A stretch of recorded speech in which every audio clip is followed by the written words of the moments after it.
राधे राधे दोस्तों, जय माता दी। आप सभी को अहोई अष्टमी व्रत की हार्दिक शुभकामनाएं। आज की इस वीडियो में आप सबको बहुत ही सरल तरीके से और बहुत ही आसान तरीके से अहोई अष्टमी व्रत की संपूर्ण पूजा विधि बताने वाली हूँ। दोस्तों, अहोई अष्टमी का जो व्रत होता है, इसकी जो पूजा होती है ये जो है शाम 6 बजे कर ली जाती है, क्योंकि इस व्रत में तारन को रख दिया जाता है। तो दोपहर में जो है हमें यहाँ पे कथा पढ़नी होती है, कथा सुननी होती है। फिर जो है शाम को तारे निकलने से पहले पूजा कर ली जाती है। जब तारे निकलते हैं तो तारन को रख दे के इस व्रत को खोल लिया जाता है। ये व्रत जो है संतान की दीर्घायु के लिए, संतान प्राप्ति के लिए, संतान के अच्छे स्वास्थ्य के लिए, उज्जवल भविष्य के लिए किया जाता है। तो यहाँ पे जो है संपूर्ण जानकारी आपको देने वाली हूँ। सबसे पहले जो है हमें यहाँ पे चौकी को लगाना है। तो चौकी पे जो है लाल कलर का कपड़ा या फिर पीले कलर का कपड़ा बिछा लीजिएगा। चौकी पे ऊपर थोड़े से अनाज के दाने रख दीजिएगा। और जो अहोई अष्टमी माता का जो कैलेंडर है, जो फ़ोटो है आपके पास में, उसे जो है आपको यहाँ पे इस प्रकार से रखना होता है। इसके बाद में आपको जो है यहाँ पे चुनरी अर्पित करनी होती है। तो मैंने जो है माता को यहाँ पे चुनरी पहले ही उड़ा के रख दिया। ठीक है। इसके बाद में हमें यहाँ पे 2 कलश लेने होते हैं। तो मैंने जो है यहाँ पे एक मिट्टी का ले लिया है और एक जो है यहाँ पे मैंने स्टील का ले लिया है। ठीक है। जो मिट्टी वाला है इसे जो है हमें दिवाली तक भर के रखना होता है, और जो स्टील का हमने लिया है इसे जो है हमें तारन को रख दे के अपना व्रत खोलना होता है।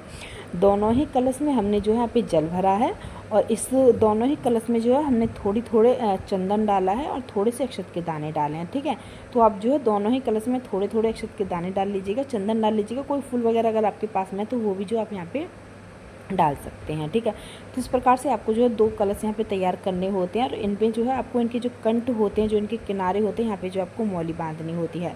तो दोनों ही कलश के कंठ जो है वहाँ पे आपको मौली बांधनी होती है, और थोड़ी सी रोली या फिर चंदन ले लेना है आपको। और जो दोनों करवे आप रखेंगे, दोनों कलश जो आप रखेंगे, इनका जो है आपको यहाँ पे टीका करना होता है। तो आप जो है दोनों ही कलश का यहाँ पे टीका कर दीजिएगा। ठीक है। तो यहाँ पे जो है मैं आपको मौली बांध के दिखा रही हूँ। तो इस प्रकार से जो है आप यहाँ पे मौली बांध लीजिएगा। और ये दोनों ही आपको जो है माता का जो सीधा हाथ होता है, जो अहोई अष्टमी माता का सीधा हाथ होता है ना, इस तरफ आपको जो है दोनों ही यहाँ पे स्थापित करने होते हैं।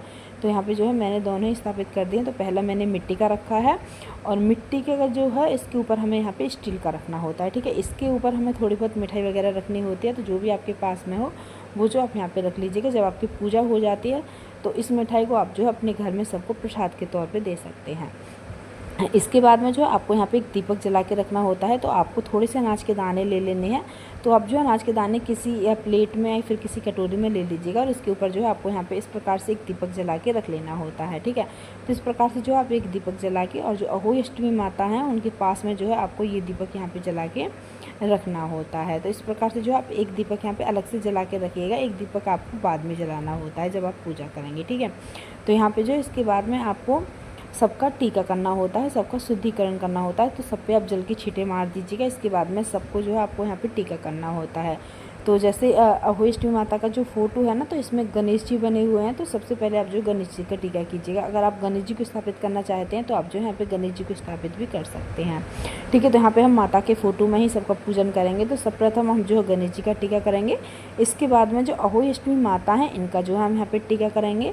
और जितने भी देवी देवता इस फोटो में बने हुए हैं सबका हमें यहाँ पे टीका करना होता है। गाय है, बछड़ा है, सबका जो है हमें यहाँ पे टीका करना होता है। तो आप जो है सबका यहाँ पे इस प्रकार से टीका कर लीजिएगा।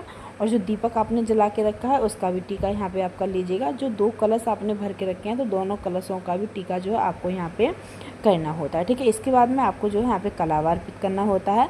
तो मैंने जो है जो हमारे पास में फ़ोटो है इसको ही हमने पूजा है, तो मैं जो है सिर्फ इसको ही यहाँ पे कलावा अर्पित करूँगी। अगर आप गणेश जी को अलग से स्थापित करेंगे तो आपको जो है गणेश जी को अलग से कलावा और जनेऊ अर्पित करना होता है। ठीक है। इसके बाद में हमें यहाँ पे जो है कुछ फूल वगैरह अर्पित करने होते हैं। तो जो भी फूल आपसे बन सके वो फूल जो है यहाँ पे आप अर्पित कर दीजिएगा। तो सर्वप्रथम जो है हमने यहाँ पे जो हमारे पास में फ़ोटो है करवा चौथ माता का, इसको जो है हमने सबसे पहले एक फूल अर्पित कर दिया है। इसके बाद में जो हमने कलश भर के रखे हैं उनको भी जो है हमने यहाँ पे इस प्रकार से एक फूल यहाँ पे रख दिया है। ठीक है। तो इस प्रकार से आप यहाँ पे फूल रख लीजिएगा। और इससे ज़्यादा फूल आपसे बन जाते हैं तो और अच्छी बात है। अगर इतने फूल हैं तो इससे भी जो आप यहाँ पे पूजा कर सकते हैं। ज़्यादा फूल हैं तो फूल की माला वगैरह आप यहाँ पे ले लीजिएगा। जो कलश आपने भर के रखे हैं इनको भी जो आप यहाँ पे फूल की माला पहना दीजिएगा। इसके बाद में हमें यहाँ पे थोड़े से बताशे रखने होते हैं। तो आप जो इस प्रकार से यहाँ पे बताशे रख लीजिएगा। तो जैसे मैंने यहाँ पे बतासे रखे इस प्रकार से जो आप यहाँ पे बतासे रख लीजिएगा। इसके बाद में आपको यहाँ पे भोग रखना होता है। तो जो भी आपके यहाँ पे बना हो, तो हमारे यहाँ पे जो है पूड़ी और हलवे से पूजी जाती हैं और सब्जी भी ले ली जाती है, जिस सब्जी में लहसुन और प्याज का इस्तेमाल नहीं होता है, ठीक है। तो उससे जो आपको यहाँ पे पूजना होता है। तो मैंने यहाँ पे जो है पूड़ी और हलवा ले लिया है, इससे जो हम यहाँ पे भोग लगाएंगे। थोड़ा सा हमने जो है जल यहाँ पे अलग से भर के रख लिया है, इससे भी हमें यहाँ पे जो है भोग लगाना होता है।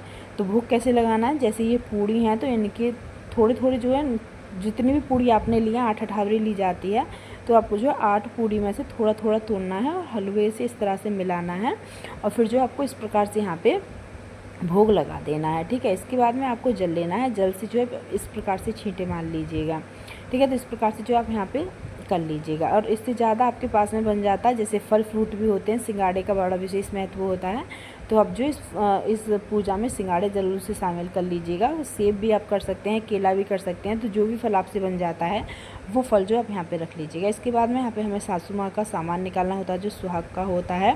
तो यहाँ पे जो हम अपनी सासू माँ को देते हैं, और जिसकी सासू माँ नहीं होती हैं वो जो अपने ससुर को दे देते हैं। तो यहाँ पे ऐसा करना है कि अगर आपकी सासू माँ है, आप अपनी सासू माँ को देंगे, तो सासू माँ के लिए यहाँ पे जो आपको साड़ी निकालनी होती है और यहाँ पे सुहाग का सामान निकालना होता है। तो जितना आपसे सुहाग बन सके वो जो आप यहाँ पे निकाल लीजिएगा। अगर आप अपने ससुर को देते हैं तो यहाँ पे जो अपने ससुर के लिए आपको जो है कुर्ता पजामा का कपड़ा निकालना होता है और उस पर कुछ दक्षिणा के पैसे रखने होते हैं, और जो आपके घर में खाना पीना बना होता है वो सब आपको जो है यहाँ पे निकालना होता है। तो यहाँ पे मैंने दक्षिणा के पैसे रख लिए हैं, और जो खाना पीना हमारे यहाँ पे बनता है, जैसे हलवा पूड़ी है, सब्जी हैं, तो वो सब ना हमें इस सामान के साथ में अपनी सासू माँ को देनी होती हैं, ठीक है। तो इस प्रकार से आप यहाँ पे कर लीजिएगा।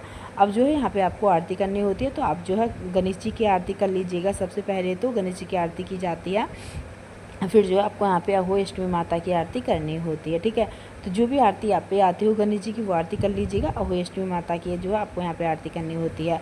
कथा जो है हमारे यहाँ पे दोपहर में पढ़ ली जाती है, तो हम जो है यहाँ पे शाम को पूजा करते समय कथा नहीं पढ़ते हैं। अगर आपके यहाँ पे पढ़ी जाती है तो आप जो है यहाँ पे कथा पढ़ लीजिएगा। हमारे यहाँ पे जो है दोपहर में कथा पढ़ ली जाती है, ठीक है। शाम को सिर्फ हम जो है पूजा ही करते हैं। तो इस प्रकार से जो है हमने यहाँ पे आपको पूजा करके दिखा दी है, ठीक है। अब यहाँ पे जो है आपको हाथ जोड़ लेनी है, प्रार्थना कर लेनी है, और पूजा में रही हुई जो गलतियाँ हैं उनकी क्षमा याचना आपको जो है यहाँ पे करनी है। इसके बाद में आपको अपनी सासू माँ का जो सामान है इसे मिनस देना है और सासू माँ को दे देना है, ठीक है। इसके बाद में आपको क्या करना है कि जब तारे निकलते हैं ना, तो जो ये लोटे वाला जल है जिसके ऊपर बतासे रखे हुए हैं, इस लोटे वाले जल से आपको तारे को रख देना होता है। और जो बतासे रखे हुए हैं ना, इसको जो आपको अपने घर में प्रसाद के तौर पे सबको बांट देना होता है। और जो मिट्टी वाला जो कलश है जिसमें आपने जल भर के रखा है ना, इसको आपको जो है ऐसे ही रखे रहने देना है जब तक दिवाली नहीं आती है। जब दिवाली आ जाती है, दिवाली के बाद आपको जो है ये जल, जो आपके बच्चे हैं उनके जो स्नान वाला जल होता है ना, उसमें आपको ये मिला देना होता है। इससे आपको अपने बच्चों के स्नान वगैरह करा देना होता है, ठीक है। तो जो मिट्टी वाला कलश है इसे जो आप एक जगह ऐसे ही आपको स्थापित करना होता है, हिलाना नहीं होता है, बीच में आप जो हिला नहीं सकते हैं। तो आप जब चौके लगाएं तो आप जो है ऐसी जगह पे चौके लगाइएगा जहाँ से आपका जो है पूजा पाठ का काम अच्छी तरह से हो जाए। तो इस प्रकार से जो आपके यहाँ पे संपूर्ण पूजा विधि हो जाती है। तो हमारे यहाँ पे जो इस प्रकार से की जाती है। हमारे यहाँ पे जो है चांदी से भी माता को पूजा जाता है। तो जो भी चांदी वगैरह आपके पास में उससे जो आप यहाँ पे पूज लीजिएगा। तो हमारे यहाँ पे जो इस प्रकार से की जाती है, तो हमने जो आपके साथ में वीडियो शेयर की है। तो आपके यहाँ पे अगर ऐसे की जाती है तो कमेंट करके जरूर बताइएगा। अगर वीडियो अच्छी लगी हो तो चैनल को सब्सक्राइब करके वीडियो को लाइक कमेंट से जरूर कर दीजिए। जय हो अष्टमी माता।